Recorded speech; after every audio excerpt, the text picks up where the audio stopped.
Welcome to the Daily B Show with Maddie B and Annie Lewis. Woo, episode 84, double header today.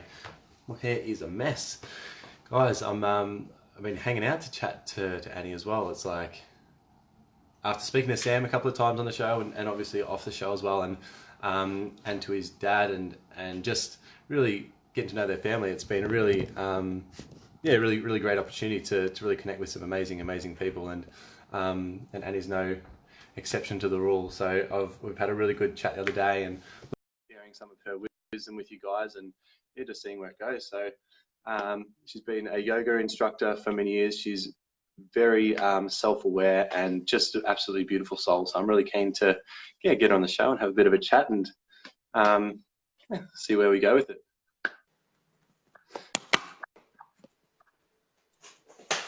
Hello.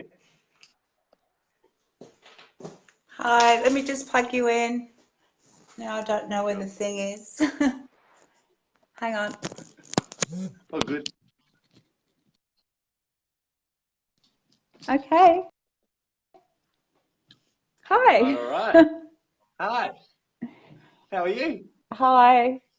Yeah, good. Just this is the first time I've done something like this. So other than being, there you go. Look, it's not happening. Oh, yeah, there it is. There we go. Lovely. So Yeah. to kick off, for those that haven't seen you before, because obviously this is a world first exclusive premiere, share a little bit about who you are and where you're at the moment and what you're doing with yourself. Well, I think that I heard you talk about Sam, my son, and then John, my ex, who's really my best friend. Look, I've been basically all my life been working with yoga, with meditation, with spiritual healing, with all sorts of things. At the moment, what I've done yoga teacher training and all that sort of stuff. And I've written a book, and basically I'm a long-term meditator. I meditate a couple of days, and not like John, my ex, who meditates 10 hours a day. Yeah. Well, basically, that's one of the reasons why I went together, because he's a wonderful man, but he couldn't take the rubbish out, so because he was meditating all the time. I don't know whether he's gonna agree with that, because he probably did take the rubbish out, but metaphorically speaking. Yeah, that's yeah. it. Yeah, anyway, beautiful. so like situations, like all these labels, I can't stand them, but just to sort of make it tangible, I'm a life energy coach, and when I do one-on-one sessions, it's basically everything around the ego, really. Like, how do we deal with our ego? What do we do? How do we touch upon who we really are, and all those sorts of things. And I work with tools to help people to actually do that. Again, it's one thing talking about it, but it's and going to workshops and listening and having great conversations, which is really helpful. But how do we do it? How do we go within? How do we open our hearts? And basically that's what I do, is I teach people tools and support them in doing that. And whether it's corporate situations, whether it's CEOs, whether it's individuals that are, that want to succeed or have more success in life, so-called, or whether it's drug addicts that want to get off drugs, all sorts of people. Yeah, beautiful. That's wonderful. Can you explain what an energy healer is and what that, explain that to people as well? Yeah. Well, look, how I started off when I was teaching yoga, and I was teaching a lot of yoga, and I was meditating at the time.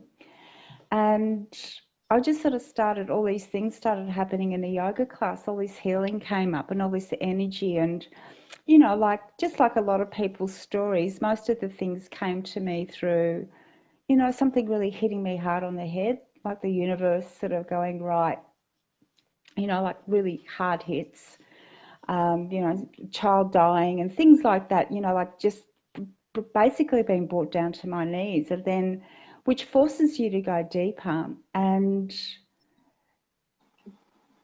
then you start to open up, and then there's an awareness that comes. And I just sort of found that there was all this energy everywhere, and I could see energy, and I didn't take any notice of it, but people would come up to me and say, wow, I've had a bad back for 20 years and it's gone. You just put my hands on me, and I just go, oh yeah, whatever. And I still, wow. So just took it for granted almost. Yeah, like I still say whatever, because my feeling is that anybody can do this. It's just that I meditate and you don't. That's all. Anybody can tap into it, and that's what my passion is. And then some people ask me to do one-on-one sessions, and I went, oh, I don't like doing one-on-one. I like group dynamics because the group's a lot easier. Like one-to-one is actually more focused, more concentrated, work. Yeah. And then I just started, I developed, I obviously studied Reiki 1, 2, and 3 and did courses, but all the courses that I did were absolutely useless in comparison to suffering and then meditating and going deeper as a result of my suffering. Yeah, wow. Can you demystify energy for us as well? Because I think that a lot of people that haven't even started meditating or gone down that road, there's still that lack of clarity around that it is not mystical and woo-woo, but it's actually a very tangible, literal thing. So can you sort of put into your words how to demystify that for people? Look, absolutely. People do make it complicated, and there's when we studied yoga, we call it prana, and we access energy through pranayama, which is breath control. And there's volumes and volumes and volumes written on it, and it can be actually mind blowing. And yeah, it's almost like it's mystical. And it's not, it's energy basically. Everything in the universe is energy. We're all energy. The floor's energy, the ants are energy. All our thoughts and emotions are energy. Our bodies are made up of energy. We're basically energy light beings, most of us, or we all are. And to me, it's like it's correctly just breathing. When in yoga we teach people, and I teach people, if you breathe in and out of your nose and correctly and expand as you breathe in and breathe into your heart, and you start, that's it. Just put your attention to universal life force. And you are. It out a little bit, and it's just cutting it out a bit. Can you just repeat that again? Okay. Maybe because I lost half an ear or one ear. Is that better? Yeah, it's not you. It's just the internet just chopped and changed a little bit. But we got you. Is that better? It's perfect. Is that better? It's always perfect. Okay. Yeah. Well, it is. That's the first thing to not judging and having true compassion is just seeing the perfection in everything. Even in all the disaster or shit or so-called. So capping back, energy is available to us through correct breathing. If we really want to tap into it, there are techniques, there's ways of doing things, and it's not hard, but it does need to be done correctly. A lot of people go, yeah, well, there's energy everywhere, we're energy beings, and we're this, that, and the other. And you look at them and you go, well, I can't see the life force in you. Where is it? Where's your life force? Okay, so you're aware of it, you know it, but how do you get in touch with it? How do you have this? And when you have this life force in you, your vibration expands, and then you attract high vibrational things in your life, like people like you, or things just happen. So basically energy can be, it's a focus. If your mind is scattered and you're stressed, how can the universe know where to go? You're thinking a million things at the same time, and it's like, well, which most of us do. So when you're able to become one-pointed, mindful, this, key word of today, mindfulness, mindful, be in the moment, and all of your focus is just on the breath and breathe, that's it. That's energy. You're in touch with it. It's almost too easy, isn't it? Well, once you understand it, it's all very simple. So we've got a Hear me? question, is that how to enter the vortex through the breathing? Yeah. Yeah. Look, it's facilitated through the breath and your attention. Like even, I mean, I don't know too much about physics, but I understand that physics, nothing in the universe would exist unless you place attention to it. So as soon as you place attention to it, it becomes alive. It exists. That's it. Yeah. So if you know without doubt, but see, you've got to get all the bullshit out of the way. We call it in yoga the monkey mind. The monkey mind, it's obvious, isn't it? Stop feeding the monkeys bananas and just be a little bit fun. You'll find that you can with to wherever you choose Yeah, and definitely. tap into the universal energy. Yeah. What sort of meditative practices, or what do you sort of suggest for people that haven't gone down this route and are just sort of seeking some more answers? They know that there's something else out there because they're not quite fulfilled. What do you suggest to them to just start this journey and start this process? Well, that's one of the reasons why I wrote this book, like for just a little bit of for about 20, 30 years. Look, I've lost time, time to me just probably about 25 years ago. Yeah. I started doing workshops on these rites, and they are as a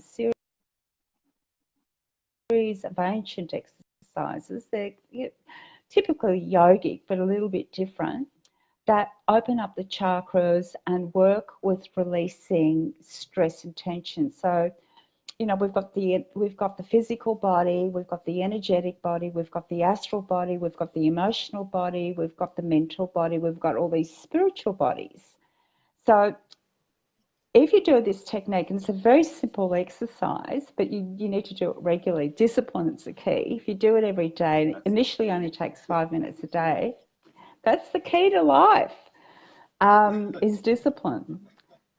And what it does is it removes all the blockages, emotional blockages, and it helps to still the mind. So you do these physical techniques, which is what you feel afterwards, is like, grounded, centered, and then you're ready to sit down and meditation. And in the book, that there's like at the last rite is a meditation, and the meditation that I initially teach to people, like for instance, if I walk into a corporate situation and there's all these suits and they're too scared to take their socks off, and I'll just say to them, don't worry, you can keep your pants on, but just take your shoes and socks off, please, so they can sit on the floor. I mean, I like having a bit of fun with them, but because they freak out. But basically, Someone's got to. like, look, exactly. And we do a smiling meditation, and I look later on, if you like, I can take you through a smiling meditation for 2 minutes, and I just sort of say to them, okay. As I said, like it sounds really easy, it sounds woo-woo, it sounds crazy, but just experience it. You just need to experience it, and that's it. And then you get a reference point. You know what you're looking for. Okay. All right, cool. Are we going to do it? Oh, do you want to do it now? Yeah. Yeah, why okay. not? All right. Yeah, exactly. Cool. All right. Do I need to take my shoes off? No, you can take your pants off. They're already off. That's my number one rule. Don't do it with pants on. Okay. All right. Well, basically what you do is you sit up with a nice straight back, because it's really important that the back is straight, and you drop your shoulders and you just allow yourself to relax, and you close your eyes. Yeah, close your eyes. I'll have my eyes closed too, so I won't see your silly grin. And basically you just allow yourself to take a few really deep breaths in into your heart, which is just below the breastbone. And as you breathe out, just feel yourself relaxing, just relaxing deep and deeper. And we're going to do this fairly quickly. So what happens is you just gently smile. And it's like putting the cart before the horse. It's like when you're meditating very deeply for a very long time and you touch upon that bliss consciousness and that deep peace, what you find is that if you noticed it, you'd be smiling. And it's a very gentle smile. So you smile with your eyes.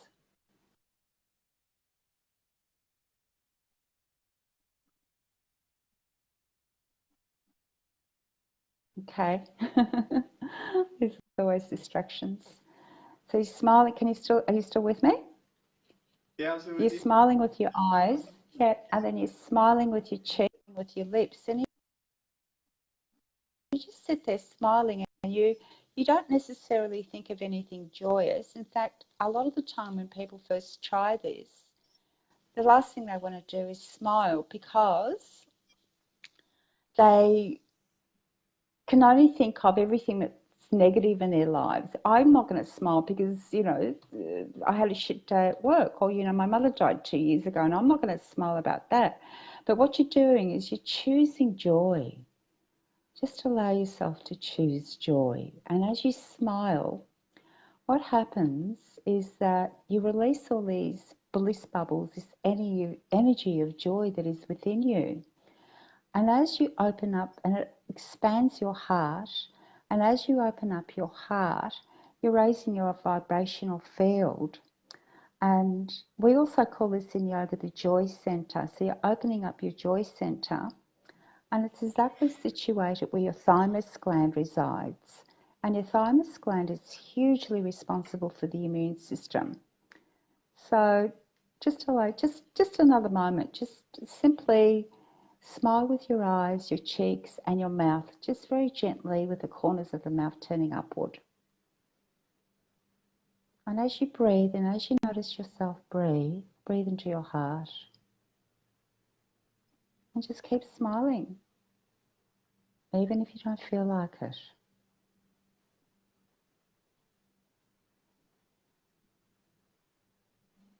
Okay, let's just now take a really deep breath in and breathe out. And then just gently open your eyes. That was a very quick version of it. How do you feel? That's so cool. Happy? Yeah, it only takes a few minutes, and it's choosing joy, even if you don't feel like joy. But even just doing that a few times throughout the day, even for a few minutes. I mean, ideally, the longer you stay in it, the deeper that you get, obviously. But so when I do that at the end of a corporate gig, so I get everyone to smile, and they're sort of all looking at me, opening their eyes, and some of them are just really embarrassed. And I said, close your eyes, smile, just smile, don't even feel it. And Too then right. afterwards, everyone's smiling. And in a corporate situation or any organisation when you're working with a group of people, guess what? They start getting on a lot better. There's No more shit. harmony. There's not more. Yeah, there's more cooperation. Yeah, you've dropped the bullshit. Yeah, and Yeah, that's the idea that's of it. beautiful. Okay, so Yeah, can we go back a bit and share a little bit sure. about your upbringing and your childhood and sort of what life was like back then for you before Oh, look, coming into this?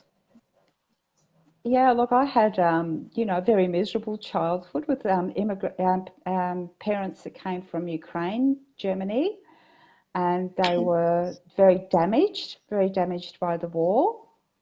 So even though I grew up in Australia, I went to school not being able to speak English, and I still struggled with English right up until I was at high school. Okay. Uh, yes. So my name then was Anjuta Neugebauer. So you can imagine in And you're Aussie from school that was Bella? a bit of a mouth. That's right. Beautiful. Luckily, when luckily I became a Lewis, married John, so that made it a lot easier. Yeah. Um, I basically felt like I was I I don't know why I was in this family, and I was really distraught about it, which led me throughout my teenage years, like early teenage years. I went to so many churches seeking religion, Yeah. and then I came across, a book called The Third Eye, which explained reincarnation, and it just What made were you so much seeking? sense to me. What were you seeking? Why were you seeking out Oh, religion, do you feel, to start with? because I was trying to work out uh, the meaning of life. I mean, we don't have to suffer. Surely life is not all about suffering and then dying and then that's it. I mean, what is the purpose of life? Really, and I really Yeah. like, because I was suffering, which is perfect, like the universe. I put myself in a perfect situation to propel myself. And yeah, so then I read this book, The Third Eye by Lobsang Rampa. It's a brilliant book. If anybody can get hold of it, it's just such a great story about a Tibetan monk, a Tibetan boy that grew up in a monastery and reincarnation. And all of a sudden, the concept of reincarnation, which I've never heard before, I think I was about 14 or 15, it was like, it makes sense. We suffer and Yeah. we evolve. So yeah, that's how I got basically started, and then I searched for yoga, and did all sorts of crazy stuff like seances, and just searched for that. And then when I was about 19, I met John, and he meditated, and oh wow, that was fascinating to me. Like, yeah, Yeah. and he taught me a lot. And then I went off on my own. I had 3 home births, and we didn't immunise our children. We didn't celebrate birthdays or Christmases, or they were all brought up vegan. Oh, they're rat bags now, but we didn't make rat bags in the nicest way possible. It's like I remember when Jack got tattoos, and I went, "Oh my God, you grew up organically, and you're, tattooing your body now." But obviously, it's none of my business anymore. Yeah. But it's still is. Parenthood teaches you to let go. You just have to let go. You can't Yeah. afford to go, "Oh my God." Yeah, yeah. So, there's a lot of things in between, but basically it's the stories, and there could be a lot of interesting stories, or they might be really boring. To me, I don't identify with my stories. I know that they led me, but at this stage of my life, I'm definitely not my story. I'm not even this thing that's, in front of this screen. Elaborate But, on that, can you? sorry? Can you elaborate on Well, that for us? yeah, sure. Well, basically, I feel that the way to live life is to identify more strongly with that you have within, rather than that which is without. So come from your heart, come from, the inside out, not the outside in. And, it's like, like when I started, I used to do a little bit of channeling, not that I channel or anything like that, but it used to happen naturally in the yoga classes or in workshops, or when I'm working one on one, when you just tap into an energy, it's just there. And the biggest message is that you're divine, we are divine. And I know this is a new age saying, in a way, like this was being said 30, 40 years ago. I was, saying it, and now people are saying it, and it's sort of become so new agey. It's a little bit irksome to me at the moment. But Yeah. essentially, we are beings of light. Well, actually, we're beacons of light. We are beacons of light. And if we like identified as being beacons of light, we'd act like beacons of light. But if we identified with the ego and the mind, well, that's just a maze of confusion and stress. Can you go into It's that ego mind, and like can you more or as I know we're limited with the language that we speak, but can you, as clearly as you can put it, define the difference between that beacon of light and the ego mind as well? Well, the ego is a tool, a very good tool that we have, and it's our identification. So it's your mind, it's your body, it's your personality. They're your emotions, and it's there to be a servant, not our master.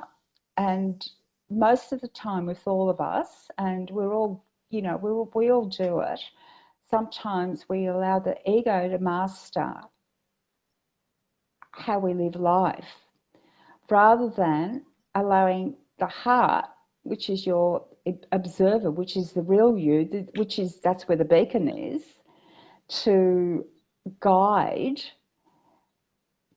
you, to guide the ego, to, you know, say you go, okay, if you're guided by your heart, go right or left. But if you're guided by your mind, you'll probably be sitting there thinking which way I'm going to go for the next 20 years and do nothing, for an example. So the ego is, to me, you know, if I'm talking to people that are, you know, to be user friendly, that aren't into the yoga terminology, okay, your mind's Google. Now, if you asked Google, who is God, I can assure, I mean, it can't come up with a lot of religious da-di-das, but it won't give you an answer. It's go within, and then you'll have an experience of who you are, and that is God. You know, you can call it what you like. Everyone says that, but let's just call it God and not be afraid of using that word. That's it. Yeah, 100%. You know. That's awesome. Yeah. That's awesome. Yeah. So it's but it does take time. It does take an investment to go within. It doesn't happen. You see, you know, people will say, and you know, lie down, you know, out in the grass, and I'll go, well, that's really lovely, but that's not meditation. That's connecting to the earth, and that's a really good thing to do. But meditating is going beyond the mind, and it's really difficult because a lot of people expect to straight away for the mind to be still, because the mind is still going to be chattering away. And what I say to people, it's where you place your focus. It's like you could be sitting down, and if you focus on a traffic noise outside, that's going to get really noisy. But if you don't pay any attention to it, like the chatter of the mind, and go deeper within, that's always going to be chattering. But bring your primary focus to that which is real, your heart, and your mind will wander off and you come back. It'll wander off and you come back, and you just keep on doing it, and don't put any pressure on yourself. Don't expect anything, and go into it innocently. You know, there's an innocence in truth and in meditation, or in finding the truth. There's an innocence, which the ego is like. Transcends right and wrong and good and bad and all the labels of the surface. So it really is that, you know, blissful innocence. Yes, and it's to me, it's about, like, for me in my life, I'm, to the best of my capacity, consciously working at keeping my vibration high or higher, you know, on a level where all my past shit and programming and the horrible life and all the things, disasters that happened in life, so-called disasters, now I see them as the greatest learnings. But to never assume that I've got rid of them. So this is where people make the mistake. When you start working on, and I hear this so many times, when people start working on themselves, like, you know, I teach them the rights, and they start doing the rights, and they start feeling better, and they start feeling expansive. And then all of a sudden, they thought they got rid of this. Oh, I thought I got rid of this. We were, and And then 3 months later, smack bang, you know, the boyfriend walks across the road that she's just got over, and, you know, she's freaking out again. You know, the panic comes up, the fear comes up, the hatred, the jealousy, whatever it may be. And we can never assume that we get rid of stuff. I mean, where does it go? Where does this shit go? It's actually always there. It's about raising your consciousness, raising your vibration. So I sort of said to her, what did you do last night? And she goes, well, I haven't done this for ages, but I had a few drinks and a joint and had a late night. And I said, well, that's okay. There's no right and wrong about it, but you do lower your vibration. Because if your vibration was kept at a high level, you would have seen your boyfriend. You can't change what's happening on the outside, but you wouldn't have bought into it. But because you lowered your vibration, because you were stressed, you were tired, you were hungover, it got you.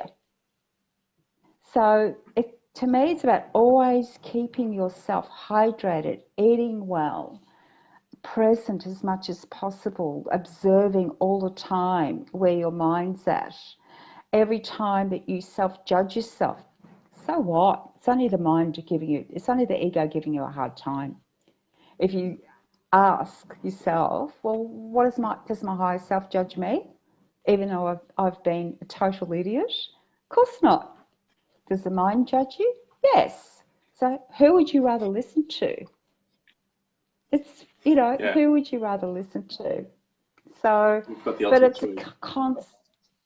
Yeah, but it's constant. It's a constant. Yeah. You know, you just have to be consciously, constantly aware all the time, and don't drop your guard, because when you do, you get smacked in the head, and it's perfect you get smacked in the head, because it's like, oh, okay, I Time to forgot. learn. Yeah. Time to unlearn and time to remember, you know. Yes. So can you share some of And the it's like, oh yeah, no, go with that train. no, it's okay, I already forgot. I'm focusing on Okay. what you're saying. This is your show. So can you share some of No, the this is yours, yeah. We are but the one. The tangible like health benefits that and mental and physical health benefits as well to meditating and going through this process of raising our vibration and our conscious awareness. Yeah, well, I mean, obviously there's so many benefits. It's unbelievable how many benefits there are. Um, like, you know, like physiologically, it lowers stress levels. I mean, it's your cortisone levels, your adrenals aren't pumping like crazy. It releases stress. It just depends how you're meditating. But if you're meditating properly, you're actually expanding from within. And so like it's like a tantric experience. Tantra meaning energy. Like I find that my spine is misaligned, then while I'm meditating a while, it goes crack, crack, crack, crack. It realigns itself. I mean, this is not an uncommon thing to happen. Um, your perspective shifts. I mean, physiologically, it's like it's great for your digestion. You're fully oxygenating yourself. You're connecting with prana. Um,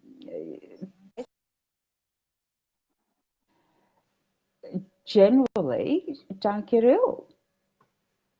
It's like I've had things that definitely go wrong with me, but I can honestly say I don't get common colds and things like I have, twisted my ankle and done stupid things like that. But you're just healthy. You're like healthy, vibrant, and there's a joy in life. There's a joy in life. There's also for me, the more that I meditate, I need quiet. I mean, I can be out there in a noise, but when I've been in a noise, I need to come back to quiet. I need to be with myself more. You definitely have a greater capacity with people. Like you're just there, you're present, like you're really there, you can connect with that person.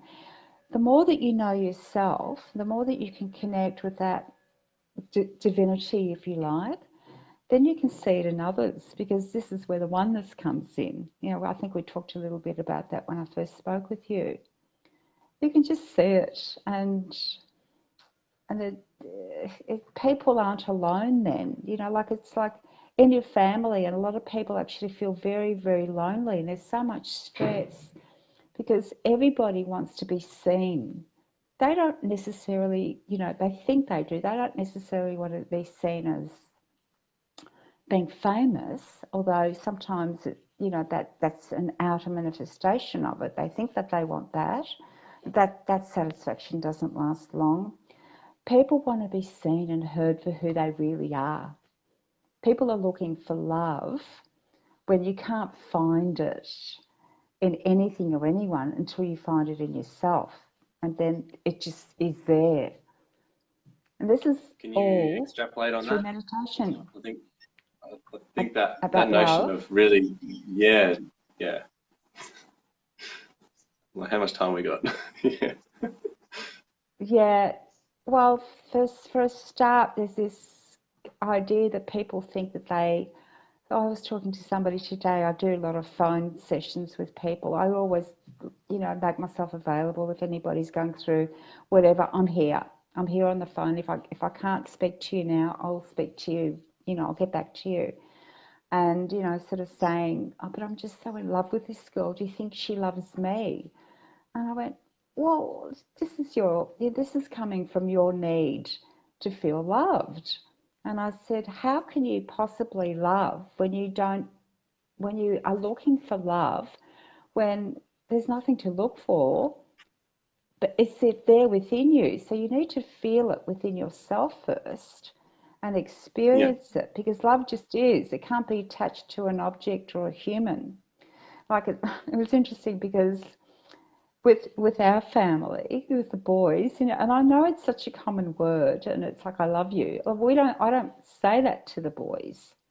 Never Yeah. did. John was telling me about this. Yeah, and well, John taught me, like when I was, because I got together with John when I was about 19, and I think I got married when I was 22, 21 or 22.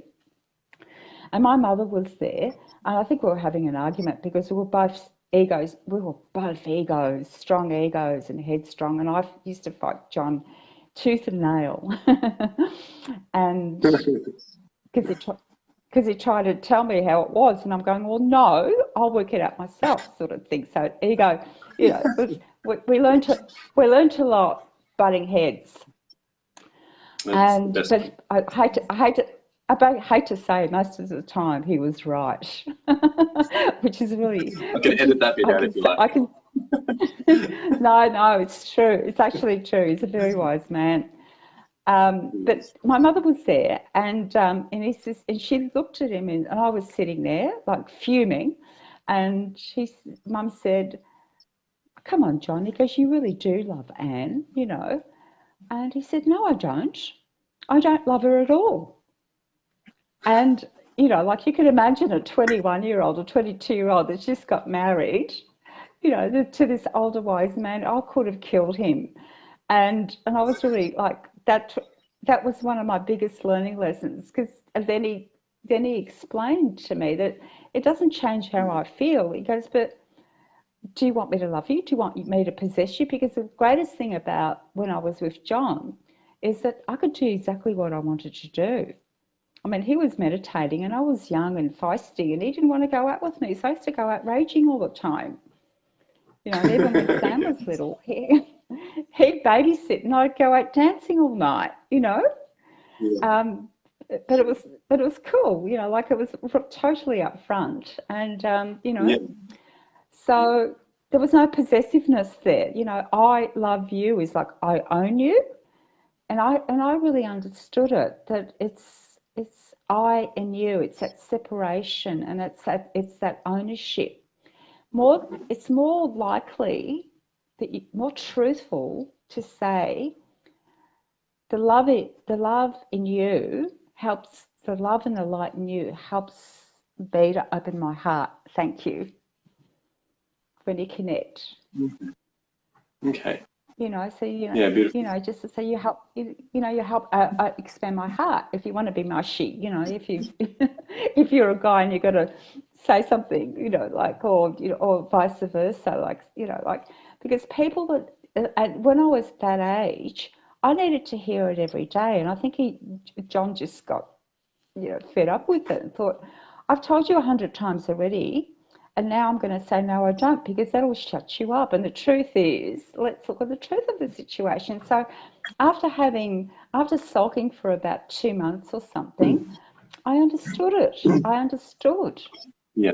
So therefore we didn't introduce it to Sam or Jack. Can you Yeah. help me understand with respect to like what love means in that term? Because I think what most people would be thinking is, well, if I feel this this strongly about someone, that feeling that I'm getting is the love, and that's what I'm saying, like that person makes me feel that way. So, or something along those lines. But what is how would you define that? What you're speaking of when you speak of love? Love is God. Love is a universal energy that you can't attach anything to it.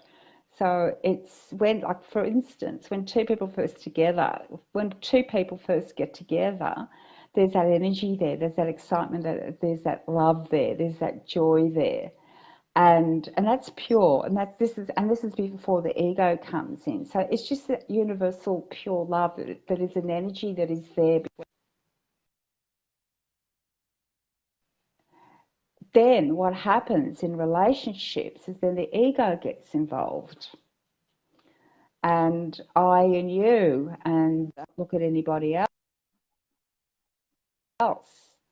or all that sort of stuff comes in, and then they're still saying they love each other, and they're bastardizing the whole word. And what it really is I own you, I possess you, you do what I tell you to do, even though you probably wouldn't admit it. But that's really what you're saying. But if you can understand that love is just a universal energy that can't be possessed or attached to any object or anything. Does that answer your question? Yeah, I love it. And I guess the follow on would be how does that pertain to then relationships in this space? Because I feel like relationships, yes, because I feel like as soon as you cross that line, for people that are meeting each other, and there's that line where right now we've formed this relationship, we're putting this label on it. That's what I see as having this big barricaded walls of insecurities and fears be placed around two people all of a sudden because we've started to label things, and that's like largely ego driven. But yeah, I don't know, how would you speak on that? Yeah, it is. Well, it becomes ego driven because what happens is when you open your heart, when you're in that first instance, when you meet somebody and you're not in a relationship as yet, right? And it's like, wow, you're talking all night, and there's a purity there, there's a love there. And then when you start to enter into a relationship, you conceptualize it, you put in a conditioned programming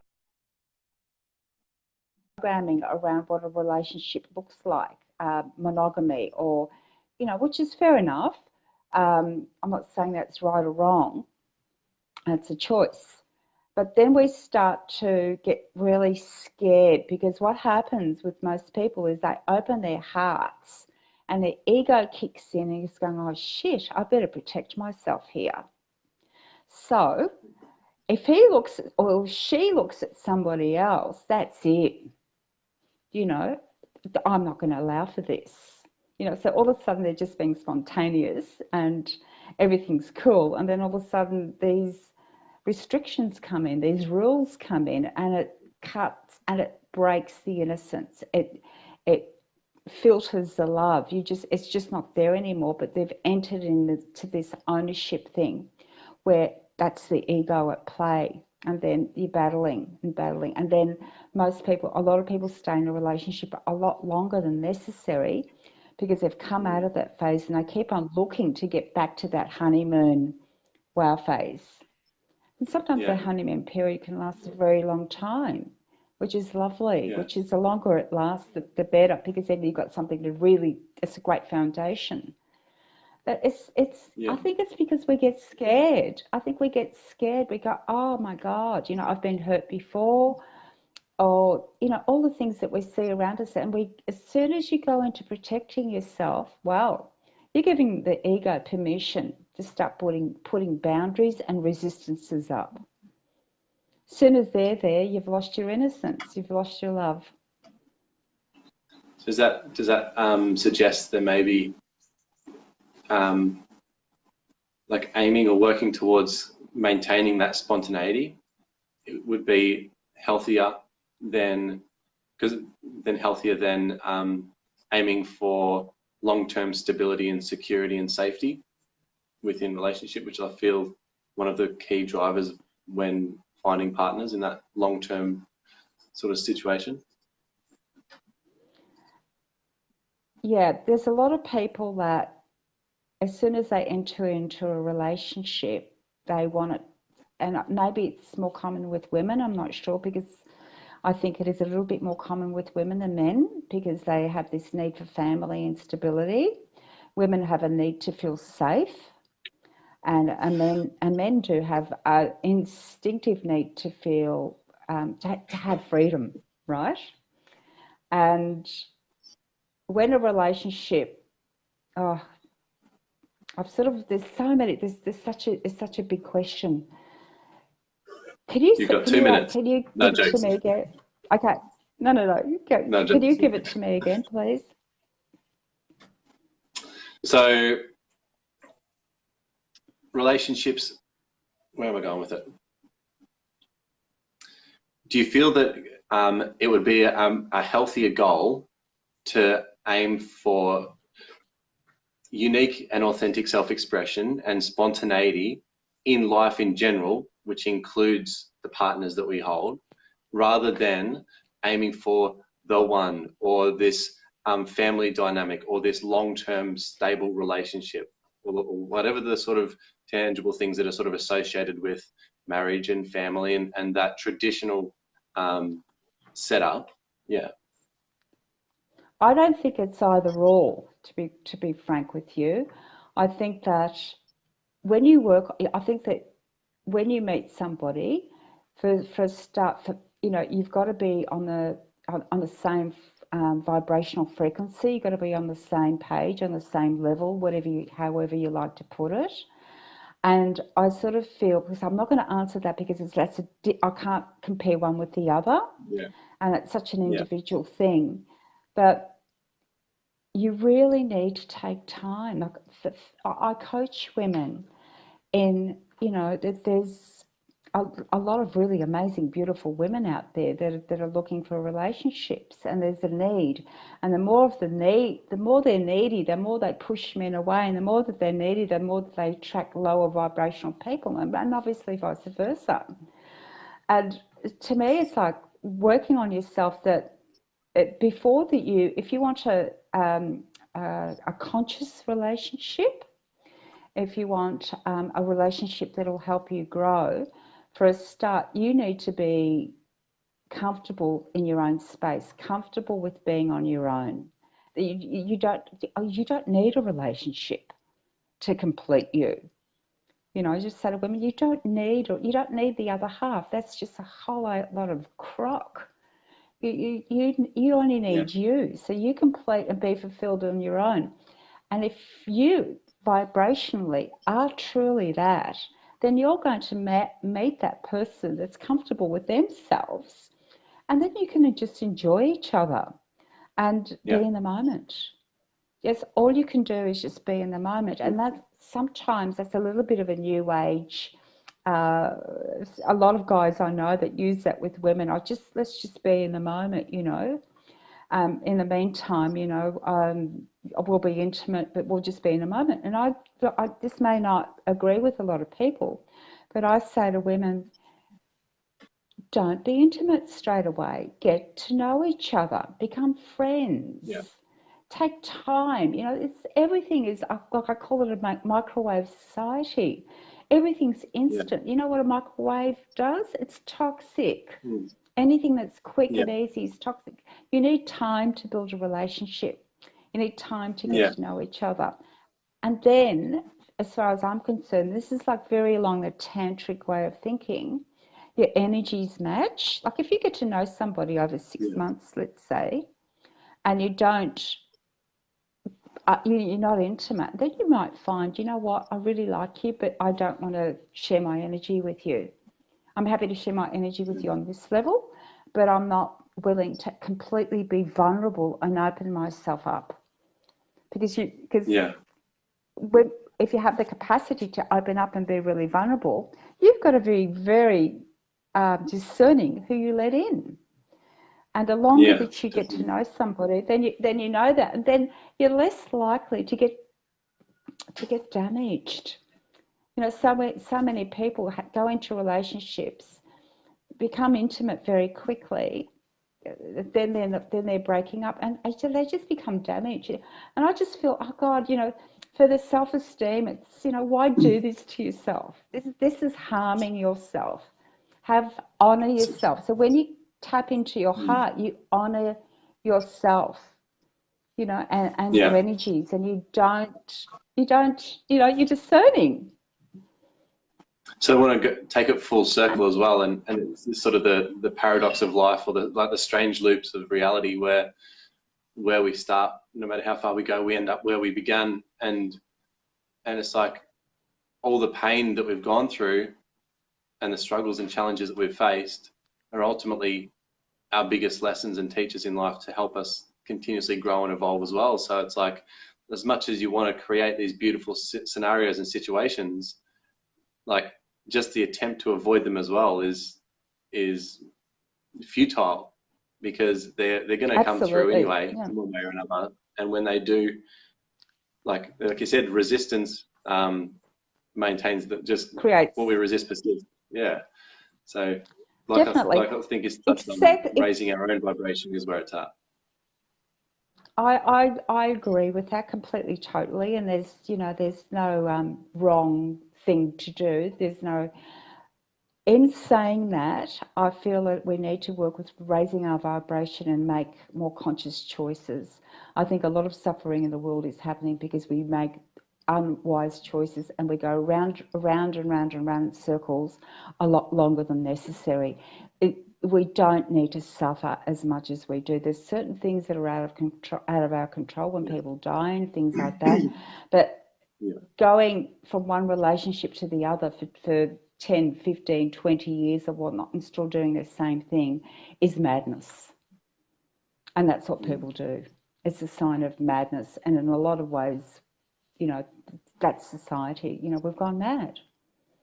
You know, we continually eat rubbish, do things that we know that aren't good for us, but we've lost discipline, we've lost discernment, we've lost honouring ourselves, just all those old values.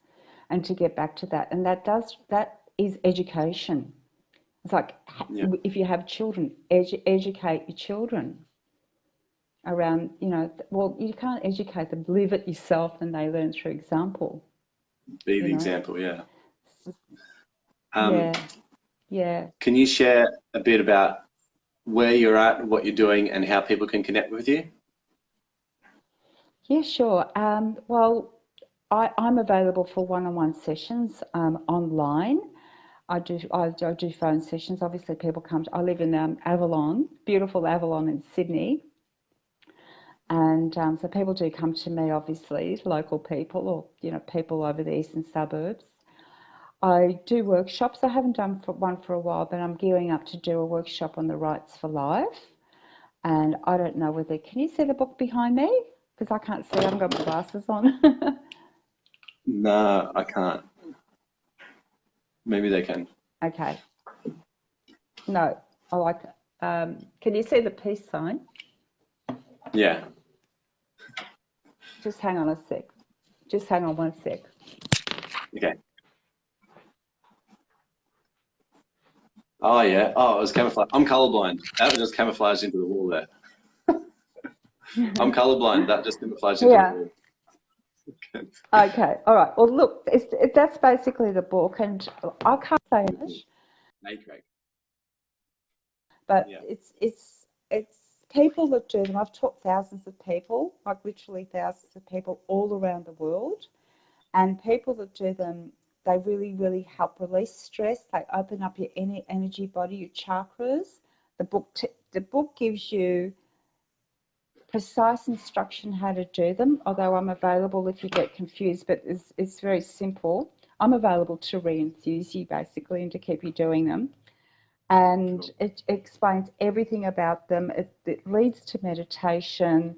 It talks about your chakras. It talks about your ego, your emotional body and all that. And basically what you're doing every day is you're doing a technique that initially only takes 5 minutes a day. It's first one is spinning. So you start spinning your chakras and expanding your energy field. And then you release. It's like dusting off every day. It's like dusting off. Yeah, cool. You know, dusting Yeah, off, cool. dusting off. So all the emotional debris and the garbage and all the blockages start to release, and it leads to meditation. So once you've done those, you actually stilled your mind enough to be able to sit in meditation, and just doing that simple. And there are 8 rights. You build up to them, but you can do the smiling meditation anytime, like we did before. And I've got a CD on it. Yeah, you can get it off my website, rightsforlife.com, which is RITESFORLIFE, right.com, and you can download the book, or you can buy the book as a hard copy, and there's a meditation CD there too, and I've just reduced all the prices. Yeah, so, but it's discipline. It's, like, Yeah. it's discipline. Discipline is a Latin word. Do you know what it means? Nope. Of course not. Why would you? But I'm just being cheeky here. It's it's a Latin word. It's a Latin word meaning disciple of life. So whether we are all disciples of life, and whether we like it or not, and it's about being a true disciple and getting in touch with your primary focus should be that which is within. And and that doesn't mean to say that you can't be a human being and enjoy the ego. You can enjoy the ego. I do. Oh yeah. I don't try to kill Hell it. yeah. I don't try to. Pardon? I was saying, hell yeah. I've got to enjoy it at the same time. It's there for us. Yeah, but just know that it's not you. It's not who you are. It's just it's a toy. It's fun.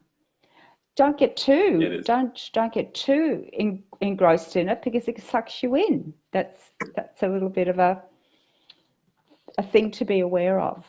Yeah. Beautiful. Yeah. Thank you so much for sharing some of your wisdom. And people can jump onto your Facebook page, which is tagged in the bio, and also that'll take you through to the website to take a look at the book. Thank you, so much for joining me and for joining us, and to share your knowledge and wisdom with the network here. And I'm looking forward to catching up in person, and then having more conversations as well, because you got a lot to offer, and I love it. It's like the light and the dark at the moment. I'm wearing all black and you're in all white, and it just goes perfectly together. Even with the dark, you still light. It shines through. You shine That's through. it. But thank you. Look, thank you. This is my first time doing like a FaceTime thing, and it's not that bad, is it? You're a natural. It's okay. It's okay. Yeah. And thank you so much, and enjoy your journey. And and one day, did you get the book, by the way? No, I haven't got it yet. I've been looking out for it. All right. Well, when I'd love to see you do them, because you can take them with you overseas. You don't need anything. You just need your body. And if you do those, you'll have a lot of energy, and you'll be just expanding, and you'll attract really. I mean, you already are attracting great things, but you'll attract just so much more. There's always more, isn't there? What I'll do is I'll do lives about them, so people can actually watch it happen in motion. I'll put them on my YouTube channel as well. And so a bit of a shout out to you for people to get a bit of exposure on what it is and have a good look at it through my experience as well. So I'll do that. Yeah, yeah, do them because I promise you, if you do those within a week, you'll expand in every single way possible. I'm already a big boy, but More I'm than willing what to go. I'm willing to get even bigger. you'll take up the whole, it's just we're all really small, really. We can get bigger and bigger and bigger, and it just eternally out. Yeah. All right then. Thank you. All the best to you, Matt. Thanks guys for watching. Thanks for asking me. Okay, My lots of pleasure. love to you too, everyone. Bye-bye. Bye. Bye guys.